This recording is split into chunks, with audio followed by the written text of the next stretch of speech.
le directeur général de l'IGDE, accompagné de la conférencière. Merci, on peut prendre. De l'IGDE, monsieur le directeur d'établissement, monsieur le directeur administratif et financier, monsieur le directeur de l'enseignement supérieur, monsieur le coordonnateur de la mutuelle de personnel administratif et enseignant de l'IGDE, chers étudiants, distingués invités, mesdames et messieurs, soyez les bienvenus à cette conférence débat qui se tient aujourd'hui, samedi 12 avril 2025. Alors, je m'en vais rapidement vous présenter le programme. Donc, tout à l'heure, je vais accorder la parole au directeur général pour son mot de bienvenue. Et ensuite, je vais présenter le thème de cette conférence débat. Et s'en suivra la présentation de la conférencière, le début, et enfin il y aura le début de la conférence, et juste après le début de la conférence où je vais accorder la parole à madame la professeure Souda qui va intervenir, et juste après il y aura des débats, questions, réponses, et ainsi de suite. Mais bien avant les débats, il y aura une synthèse que je vais faire de la conférence, et s'en suivra des débats. Et enfin, la clôture. Je voudrais avant tout saluer très respectueusement et à titre spécial monsieur le conseiller à l'enseignement supérieur, représentant ici madame la ministre de l'enseignement supérieur, mais aussi tous nos invités. Mesdames et messieurs, distingués invités, toutes préséances confondues et respectées, messieurs les enseignants, formateurs, chers étudiants, chers participants à cette conférence. C'est un honneur pour moi et pour toute la communauté de l'IGDE de vous accueillir dans cette modeste salle de l'Institut de gestion et de développement économique IGDE. Votre présence ici témoigne de l'intérêt que vous accordez non seulement à la question de la formation, mais aussi au lancinant problème de l'insertion professionnelle des jeunes, qui est une bouche qui porte, on va dire, des jeunes porteurs de nobles ambitions et espoirs pour notre pays. C'est donc avec un immense plaisir que je vous souhaite la plus cordiale bienvenue à cette conférence consacrée à un thème aussi crucial qu'actuel: mutation du marché du travail. Quels défis pour les entreprises et quelles compétences pour l'emploi des jeunes aujourd'hui. Mesdames et messieurs, dans un monde en constante évolution, marqué par les avancées technologiques, les transformations économiques et les bouleversements sociaux, sous l'effet de la digitalisation, les repères traditionnels du marché du travail sont sans doute remis en question. Les entreprises doivent s'adapter rapidement et les jeunes en quête d'emploi et de sens doivent se réinventer développer de nouvelles compétences et faire preuve d'agilité. Cette rencontre, mesdames et messieurs, est donc une occasion précieuse de croiser les regards, celui des entrepreneurs, des décideurs, des formateurs, mais aussi celui des jeunes eux-mêmes, premiers concernés par ces mutations. Je tiens à remercier chaleureusement notre conférencière, Madame la professeure Ed Soudan Jalila, de l'Université Mohamed V de Rabat du Royaume du Maroc. Toute ma reconnaissance à chacun de vous pour votre présence et votre disponibilité. Votre participation active à cette conférence est la clé de change que nous aurons aujourd'hui. Je vous souhaite une conférence fructueuse, inspirante et porteuse de solutions. Je vous remercie.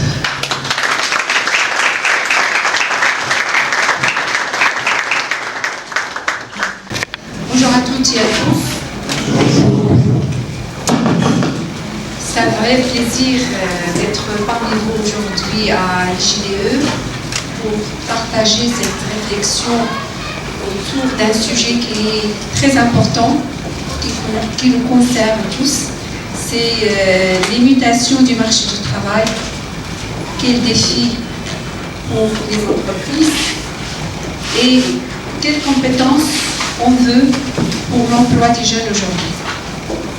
Mais tout d'abord, je tiens à remercier chaleureusement les organisateurs de cette conférence. Je tiens à remercier précisément le DG de l'école IJDE. Je remercie les organisateurs, chacun avec son nom et son prénom. Merci pour l'accueil chaleureux. Donc aussi, je tiens à remercier tous les gens qui sont présents ici, que ce soit des personnalités de la fonction publique, du monde du privé, aussi les étudiants et les étudiantes et les membres de l'administration de l'école IJDE. C'est un thème n'est pas seulement une tendance ou un sujet académique, c'est une réalité vécue dans nos pays, dans nos territoires, et par nos jeunes et par nos entreprises.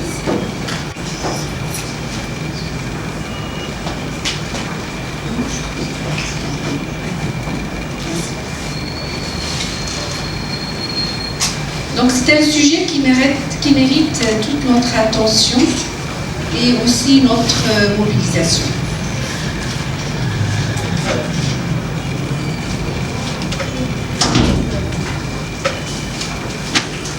Alors pour structurer mon intervention, je propose de suivre le plan suivant. Alors, dans un premier temps, on va voir les grandes mutations du marché du travail aujourd'hui, qu'ils soient technologiques, écologiques ou économiques. Ensuite, nous aborderons les défis majeurs auxquels sont confrontés les jeunes face à ces transformations, notamment en matière d'insertion professionnelle. Puis, nous verrons quelles sont les compétences clés à développer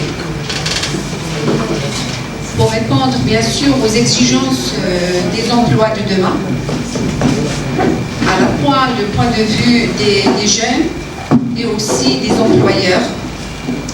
Et enfin, on va voir le rôle que doivent jouer les entreprises, les institutions et les acteurs de l'éducation pour mieux accompagner cette transition.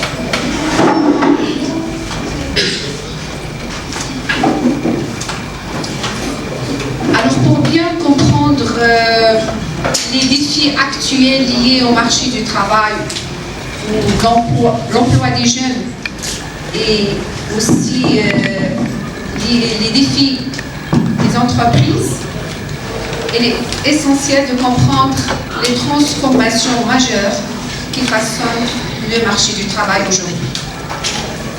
Alors le marché du travail est en constante évolution, influencé par plusieurs facteurs majeurs. Il y a les avancées technologiques ou la révolution technologique avec tout ce qui est intelligence artificielle, l'automatisation, la robotisation. Donc tout ça transforme les processus de production et les modèles d'affaires.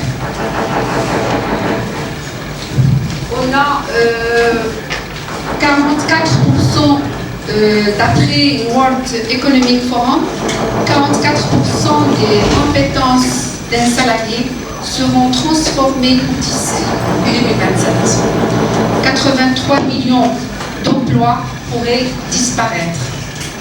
69 millions d'emplois devraient être créés dans de nouveaux domaines comme la technologie, l'économie verte, la santé ou encore la cybersécurité. Alors ces innovations redéfinissent les compétences requises et créent de nouveaux métiers. Deuxième point, c'est la transition écologique. Alors, les préoccupations environnementales poussent les entreprises à adopter des pratiques durables qui engendrent ainsi de nouvelles opportunités. Selon l'Organisation internationale du travail, l'OIT, 24 millions d'emplois verts pourraient être créés d'ici 2030, notamment dans les secteurs de l'énergie renouvelable, de l'agriculture durable et de la construction écologique. Troisième point, c'est la digitalisation. Aujourd'hui, nous vivons l'essor du travail à distance, du e-commerce, des plateformes numériques. Si on prend le télétravail, par exemple, si on veut prendre quelques données statistiques sur le télétravail en Afrique, selon une étude, le télétravail a été adopté par à peu près 70% des travailleurs en Afrique subsaharienne pendant la pandémie, contre seulement 26% auparavant. Si je prends quelques données statistiques sur le Maroc, le télétravail, on a environ 30% des entreprises marocaines ont adopté le télétravail de manière régulière ou occasionnelle. Les données statistiques ou les données spécifiques sur le télétravail en République du Congo sont un peu limitées. Le pays a lancé en janvier 2023 le projet d'accélération de la transition numérique. Le marché du travail est en constante évolution et influencé aussi par la mondialisation. La mondialisation et les dynamiques économiques.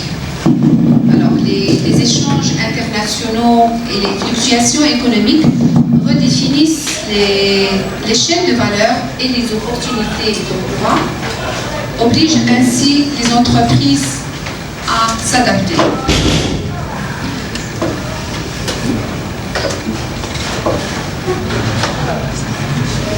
Alors, Maintenant que nous avons identifié les principales mutations qui touchent le marché du travail, on va poser aujourd'hui quelques questions. Quelles sont les compétences concrètes pour les jeunes? Qu'est-ce que cela change pour une personne qui entre aujourd'hui dans la vie active?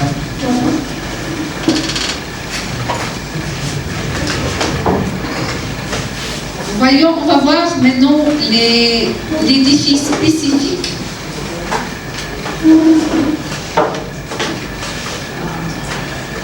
Les défis spécifiques pour l'insertion des jeunes. On a des taux de chômage qui sont préoccupés. On a une adéquation entre les besoins du marché du travail et la formation. L'évolution rapide aujourd'hui des compétences requises et la faible reconnaissance des compétences informelles et non académiques. On va zoomer sur chacun de ces défis. On va commencer par le taux de chômage qui est très préoccupant partout dans le monde. Alors dans le monde, on a à peu près, selon l'Organisation internationale du travail, 64,9 millions de jeunes âgés de 15 à 24 ans sont sans emploi. Le taux mondial de chômage des jeunes atteint à peu près 13% en 2023. Si on prend par exemple l'Inde, en 2023, plus de 40% des diplômés de l'enseignement supérieur âgés de moins de 25 ans étaient au chômage, contre 11% des jeunes non diplômés. En Afrique du Nord, en 2023, le taux de chômage des jeunes s'établit à 22,3%, avec des taux particulièrement élevés parmi les diplômés de l'enseignement supérieur.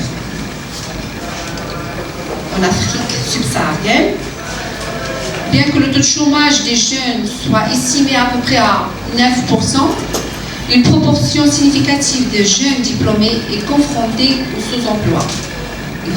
Donc il y a l'emploi précaire, une grande partie de diplômés travaillent plutôt informel.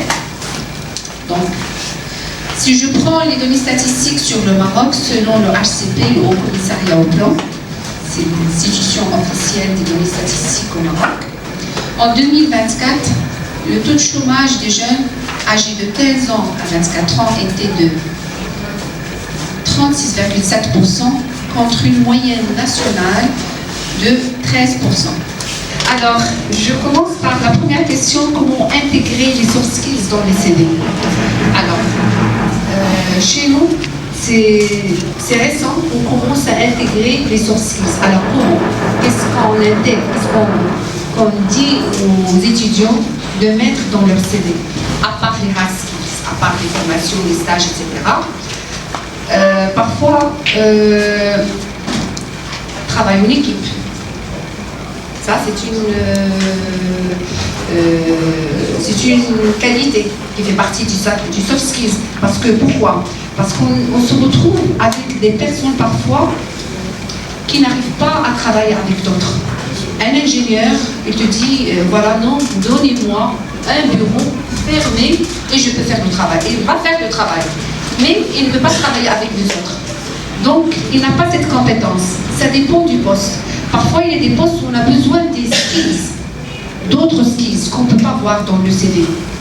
Donc, moi, je veux recruter quelqu'un qui va prendre une responsabilité. C'est très important pour moi d'avoir quelqu'un qui peut animer un séminaire à l'aise, qui va travailler avec une équipe, qui peut bien sûr collaborer avec d'autres, gérer parfois des problèmes. Donc il y a des choses qu'on ne trouve pas dans le CV classique. Mais c'est très important de mentionner le détail. Si on montre dans les soft skills, il y a plusieurs. Donc je dois mentionner ma compétence dans le CV. Et bien sûr, parfois, j'ai acquis une compétence dans une association. Pourquoi pas ne pas la mentionner? Donc c'est très important de mentionner. Bon, je ne sais pas comment ça se passe ici à Brazzaville, mais chez nous, c'est très important de mentionner les soft skills. D'accord? Alors, deuxième point. Alors, il y a l'emploi, le marché administratif et le marché de l'entreprise. Donc, qui dit marché administratif, marché entreprise, c'est la fonction publique et le secteur privé, secteur public. Alors, je ne sais pas comment ça se passe ici au Congo. Est-ce que, bon, c'est sûr, tous les diplômés ne sont pas recrutés dans la fonction publique. C'est sûr. C'est pour ça qu'il y a un chômage très important parmi les diplômés. Alors, chez nous, la création d'emplois aujourd'hui revient à l'entreprise. Revient à l'entreprise, c'est elle qui recrute plus. Mais il y a, donc, comme vous avez dit, il y a un problème, même dans la fonction publique, vous n'arrivez pas à trouver le profil adéquat. C'est ça? Alors, je ne sais pas si vous avez, est-ce que chez vous, dans les établissements publics, vous faites, bon, avant de parler ça, pour le recrutement, vous lancez des concours, j'imagine. Ah, alors comment les gens dans la fonction publique sont recrutés? Ah, voilà. Donc, d'où ma deuxième réponse. Ça, c'était avant chez nous aussi. Tu déposes, tu as un bac plus 5, tu as un diplôme, tu déposes le dossier. Bien sûr, sans rentrer dans les détails, bien sûr, ils trouvent un emploi. Et les autres peuvent ne pas trouver un emploi. Aujourd'hui, il y a un concours. C'est-à-dire, le poste est ciblé. C'est-à-dire, on cherche un diplômé en gestion. Ça, c'était au début. Et parfois, on peut rentrer dans le détail. Aujourd'hui, je cherche un diplômé bac plus 5 en ressources humaines. C'est-à-dire, ce sont des postes qui sont ciblés. Comme ça, tu as le bon profil. Tu as une trentaine, une quarantaine de personnes qui déposent leur dossier. Et bien sûr, avec le concours, il y a l'écrit et il y a l'oral. Et tu vas chercher le meilleur profil. D'accord? C'est comme ça que les choses se passent. Donc c'est pour ça que vous n'arrivez pas à trouver le bon profil. Je pose le dossier, et après le dossier, est-ce qu'il y a un entretien? Ah, voilà, c'est normal. C'est normal, vous pouvez trouver sur vraiment une bonne personne le bon profil, et parfois, vous allez tomber sur le mauvais, malheureusement. Donc il faut revoir les critères de sélection dans l'administration. C'est par concours et c'est par entretien. C'est comme ça qu'on peut cibler les profils. Alors, troisième question.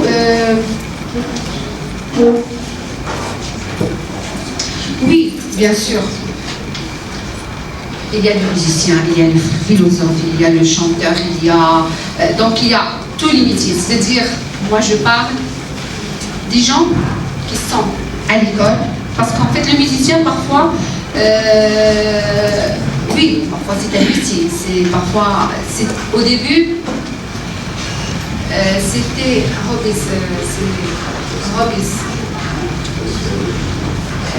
tu peux faire quelque chose à côté, comment on appelle ça? En anglais c'est hobby. Un hobby.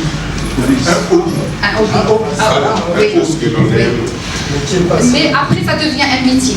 Donc c'est la même chose, la personne qui travaille dans l'informel. Donc il y a des gens qui ont des diplômes et ils disent voilà, en attendant de trouver un emploi dans la fonction publique, parce que la majorité des diplômés préfèrent travailler dans la fonction publique que dans le privé, parce que le public, c'est la sécurité de l'emploi, c'est... Bon, en attendant de travailler dans la fonction publique, ils travaillent dans l'informel. Ils travaillent dans l'informel à certains moments, mais il a le coût, c'est-à-dire c'est de l'argent.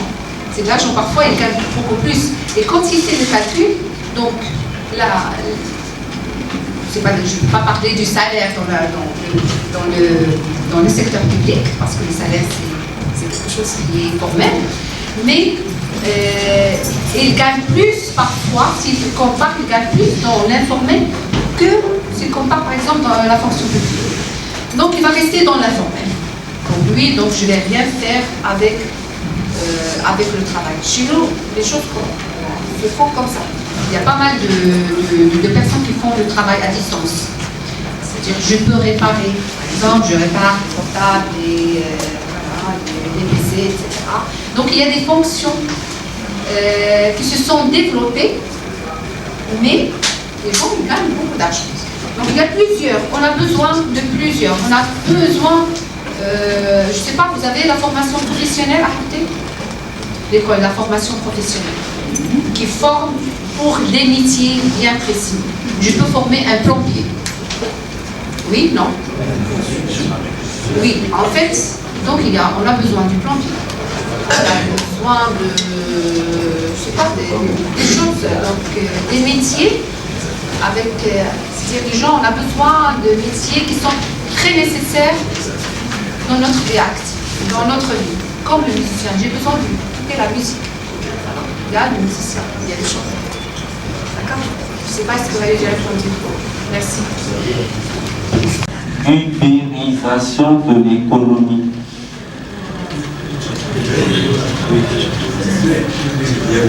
Oui, de l'économie. Excusez-moi, c'est français? Non. Ah, c'est lié à la mutation du travail. Donc, souvent, on entretient une confusion entre le travail et l'emploi. Est-ce que c'est la même chose, à votre entendement? Différence entre travail et emploi. Deuxième question. Madame, à votre avis, est-ce que la mutation du travail entraîne la segmentation du marché du travail? Alors, merci beaucoup. Merci pour les trois questions que vous avez posées. Alors, je commence par le travail-emploi. Alors, si je parle marché du travail, marché d'emploi, en fait, c'est la même chose. Mais par contre, je vais préciser une chose. Quand je parle de l'offre de travail, ce n'est pas l'offre de l'emploi. La même chose, la demande d'emploi, ce n'est pas la demande de travail. Alors, l'offre du travail, c'est la population qui offre du travail. À qui? À l'entreprise. J'offre mes services à l'entreprise. De l'autre côté, la demande du travail, c'est le secteur privé ou le secteur public qui demande du travail. Donc, si je veux analyser le marché du travail en termes de travail, alors si je veux faire l'analyse en termes d'emploi, c'est le contraire. La demande, l'offre d'emploi, c'est le secteur public, le secteur privé qui demande. D'accord? Donc c'est ça la confusion. C'est l'offre du travail, c'est moi qui offre du travail à l'entreprise. Par contre, l'offre de l'emploi, c'est le contraire. D'accord? C'est l'entreprise qui offre de l'emploi, c'est pas moi. Donc c'est ça la nuance entre emploi et... Donc pour ne pas avoir cette confusion, si on veut faire l'analyse, on va continuer soit avec le travail, soit avec l'emploi. On ne veut pas parler de l'offre du travail, l'offre d'emploi, demande du travail, demande d'emploi. D'accord? Alors vous avez parlé de la segmentation du travail et la mutation du travail. Et bon, est-ce que vous pouvez me répéter, bon j'ai montré que mutation du travail, segmentation du travail. C'est quoi, s'il vous plaît? Bon, c'est pas la peine, je peux vous entendre. Je voulais savoir s'il y a une relation de cause à effet. Est-ce que les mutations du travail entraînent ipso facto la segmentation? Ah, ça c'est une très bonne question qui demande une réflexion. Alors, qui dit mutation du travail, donc c'est-à-dire c'est tous les changements qu'on a vécu et qu'on va vivre dans le futur. C'est les mutations du travail, c'est-à-dire les changements. Segmentation du marché du travail, que je connais, segmentation du travail, c'est-à-dire si je parle de la théorie, la segmentation du travail, je voulais dire travail formel, travail formel, informel. Alors c'est possible, cette mutation du travail va engendrer une partie vers l'informel. Parce que on aura besoin dans le futur des emplois, je dirais, déjà ça commence à se développer chez nous, de l'informel. Par exemple, les gens qu'on trouve dans les réseaux sociaux, sur Instagram ou sur Facebook qui font les comment on appelle ça, les blogueuses ou les blogueurs. Donc ce sont des gens qui font un travail. Je vais faire la pub d'une marque, je gagne beaucoup d'argent. Donc ces gens, ils ont fait des fortunes et des fortunes. Donc c'est un métier qui commence à se développer à distance. Donc en relation avec la segmentation du travail, donc ça, c'est une autre sorte. C'est de l'informel visible. Parce que qui dit informel, c'est-à-dire une activité qui n'est pas déclarée, ou bien la personne ne paye pas d'impôts ou ne déclare pas les personnes qui travaillent avec lui. Ça, c'est l'informel. Ça dépend de l'individuation. Parce qu'il y a plusieurs définitions. Si on veut définir c'est quoi l'emploi informel ou une entreprise informelle. Mais on ne va pas rentrer dans le détail, dans la définition. Donc, mutation du travail va impliquer automatiquement segmentation du travail. Alors, les canaux de travail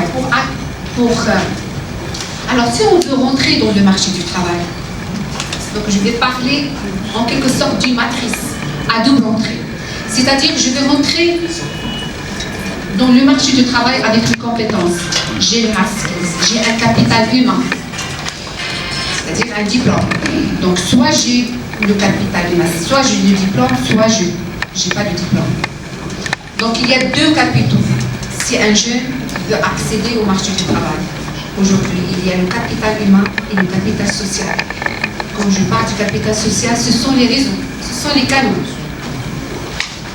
Dire, je connais telle personne qui va m'aider pour trouver un emploi. Mon père, mon frère, mon ami, il va m'aider pour trouver un emploi dans la fonction publique. Bon, donc, il y a 4 cas de figure. J'ai un capital humain et j'ai un capital social. Ça, ce sont les personnes qui ont plus de chances de trouver un emploi. C'est-à-dire, j'ai un diplôme, en même temps, je connais quelqu'un qui a un poste. C'est-à-dire, il ne suffit pas de dire je connais, mais c'est vrai, tu connais quelqu'un qui travaille dans l'administration. Mais quel est son poids dans l'administration? Est-ce qu'il a un poids qui va t'aider pour trouver un emploi?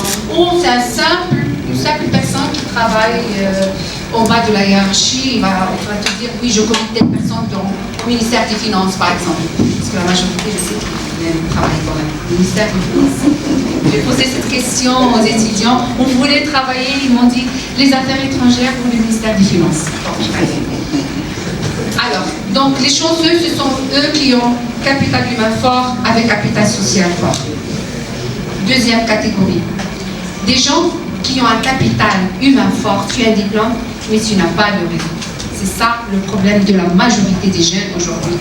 Tu es qualifié, tu as un diplôme, mais malheureusement, tu n'arrives pas à trouver un emploi. Alors, ce que je peux dire, c'est que tu es qualifié. Si tu n'es pas admis, aujourd'hui, tu vas être admis. Deuxième. Le problème que vous avez ici, c'est qu'il n'y a pas de concours. C'est ça le problème. Il n'y a pas de concours, il n'y a pas des entretiens. Tu vas déposer le dossier. Bon, ça dépend. Mais je dépose, il faut avoir de la confiance. Je dépose mon dossier, mais en même temps, ça c'est très important, c'est la mise à jour du CV. Il ne faut pas laisser des trous dans les CV.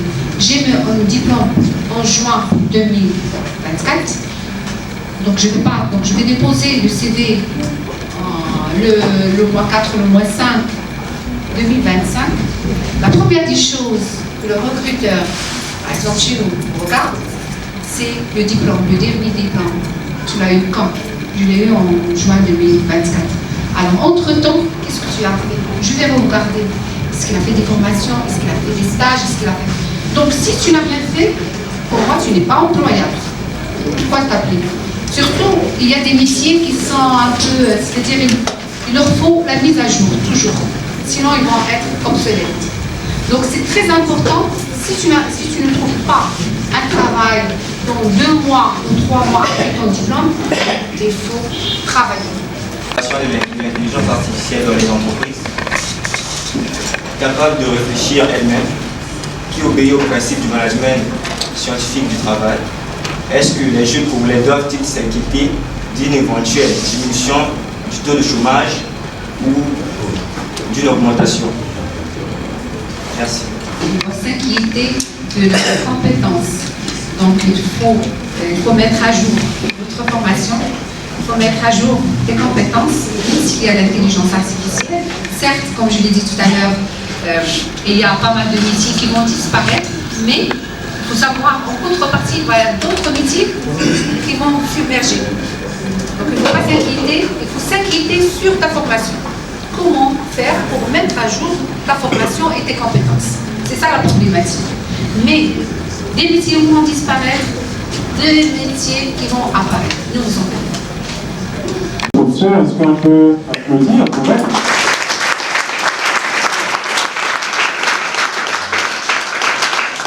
Alors, bien étudiant, à retenir qu'il ne faut pas avoir des CV qui sont standards. Les CV, il faut à chaque fois faire ce qu'on appelle update, des mises à jour, n'est-ce pas? Et il faut aussi s'adapter aujourd'hui avec la réalité, par exemple, sur les nouvelles technologies de l'information et de la communication. Aujourd'hui, les choses sont allées un peu plus loin maintenant. Avec l'IA, avec l'intelligence artificielle, on peut faire maintenant plein de choses. Et peut-être même les secrétaires vont commencer à disparaître parce que l'intelligence artificielle peut bien évidemment écrire des... Ça nous permet de gagner du temps, l'intelligence artificielle. Ça nous permet de gagner du temps. Au lieu de faire un travail en 2 jours, 3 jours, donc je peux le faire en quelques minutes. Exactement. Merci à l'IA. On devient plus efficace et on dira merci à l'IA. Et à l'endroit du professeur Aïd Soudan Jalila, pour la qualité de son intervention, elle a su mettre en perspective les défis auxquels nos jeunes font face, tout en ouvrant des pistes d'avenir concrets. Merci également aux organisateurs, merci au directeur général qui s'est impliqué comme là pour que cette conférence soit un succès, ainsi qu'à l'équipe administrative et pédagogique de l'IGDU. Merci. Cette rencontre n'est pas une fin, mais un point de départ pour une réflexion continue sur les mutations du travail, sur les mutations du monde du travail et sur notre rôle en tant qu'étudiants, formateurs, entreprises ou chefs d'entreprise, décideurs, dans la construction d'un avenir professionnel inclusif et durable pour la jeunesse congolaise en particulier et africaine en général. En espérant vous retrouver très bientôt pour d'autres initiatives aussi enrichissantes, je vous souhaite à tous et à toutes et à tous une excellente continuation.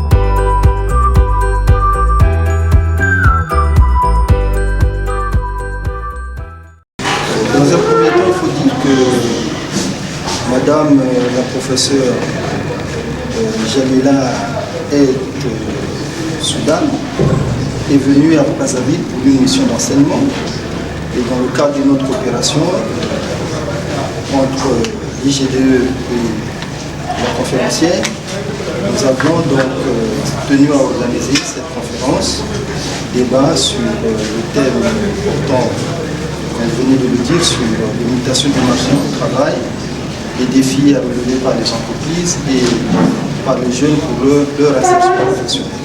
Alors qu'est-ce qui nous a motivés? C'est une question d'actualité très importante aujourd'hui avec la problématique d'insertion professionnelle de jeunes, notamment ceux qui sortent des établissements. Et donc il a fallu que nous puissions échanger sur cette problématique entre les décideurs, les politiques, les décideurs du monde professionnel, nous les acteurs de l'enseignement supérieur, pour essayer non seulement de faire un constat. Bon, le constat n'a pas été fait, mais pour essayer de dégager quelques pistes de solutions en vue de répondre évidemment à de nombreuses questions qui se posent sur l'insertion professionnelle des jeunes. Et ce thème également va dans le bon sens du domaine d'intervention, de recherche du professeur Ed Soudan, qui va dans le sens également de la gestion des ressources humaines, de la formation du capital humain. Et c'est dans ce sens aussi d'ailleurs qu'elle est arrivée à l'Institut de gestion et de développement économique IGDE pour donner des enseignements. Bon, d'abord il faut dire que l'IGDE c'est un établissement d'enseignement supérieur privé, définitivement agréé par l'État. Et nous sommes aujourd'hui à notre 27e année d'activité. L'IGDE offre des formations dans plusieurs filières. Bon, nous avons la comptabilité, la gestion des ressources humaines, banque finance, transport logistique, marketing, management des collectivités locales, économie et finances internationales et j'en passe. Et ça, ce sont des formations diplômantes. Mais en dehors de ces formations, nous avons des formations certifiantes de courte durée que nous pouvons offrir soit à la demande de ceux qui sont dans le besoin, des formations de quelques jours, d'une semaine, de 2 semaines, d'un mois, ou alors des formations que nous offrons sur la base de notre programmation au sein de l'IGDE. D'abord, je tiens à remercier le DG de l'IGDE de m'avoir invité à participer à cette conférence du marché du travail, l'animation du marché du travail. C'est un sujet d'actualité qui touche le secteur privé, le secteur public et les jeunes. Parce qu'il y a beaucoup de défis et tout le monde doit travailler ensemble pour essayer de trouver des solutions aux jeunes diplômés à intégrer le marché du travail. Tout ça, donc avec ce grand changement, cette mutation rapide du marché du travail, cette mutation rapide des emplois qui vont être créés, des emplois créés et des emplois qui vont disparaître. Donc le marché du travail, les jeunes en général devant un challenge. Quelles compétences faut-il pour intégrer le marché du travail? Alors c'est un challenge aussi pour les entreprises pour rester compétitifs, ils doivent suivre cette évolution. En même temps, aujourd'hui, les jeunes diplômés doivent suivre cette mutation avec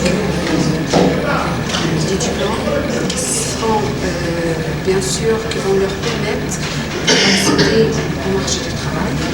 Et aussi, il faut, comme je l'ai dit dans mon intervention, il faut aussi suivre l'actualité et voir quels sont les métiers futurs qui vont être porteurs. Il ne faut pas faire une formation juste pour avoir un diplôme. Non, il faut chercher à faire une formation qui a un impact dans le futur. Alors, un conseil pour les jeunes, il faut rester positif, ça c'est très important, parce qu'il y a pas mal de gens, de jeunes qui s'inquiètent et me disent voilà, c'est quoi l'avenir, donc il y a pas mal de métiers qui vont disparaître, c'est pas tout. Donc ils doivent rester compétitifs, ils doivent rester positifs, ils doivent rester à jour, faire très bonne formation. Je sais ici à l'IGDE qu'il y a une très bonne qualité de formation, des formations en relation avec les besoins du marché du travail. Donc il faut rester positif et ne vous inquiétez pas. Certes, il y a des métiers qui vont disparaître, mais il y a d'autres qui vont émerger. Il y a de la place à tout le monde. Merci. Je suis une obligeuse, je suis sœur Régine Mofila et je représente l'Institut supérieur catholique RDI qui se trouve au niveau de la cathédrale Saint-Pierre. Sacré-Cœur. Je commence par remercier le DG de l'IGDE pour l'invitation. Nous avons reçu l'invitation et je suis venu représenter le DG et l'équipe de l'Institut. C'est une conférence de haute qualité, si je peux ainsi dire.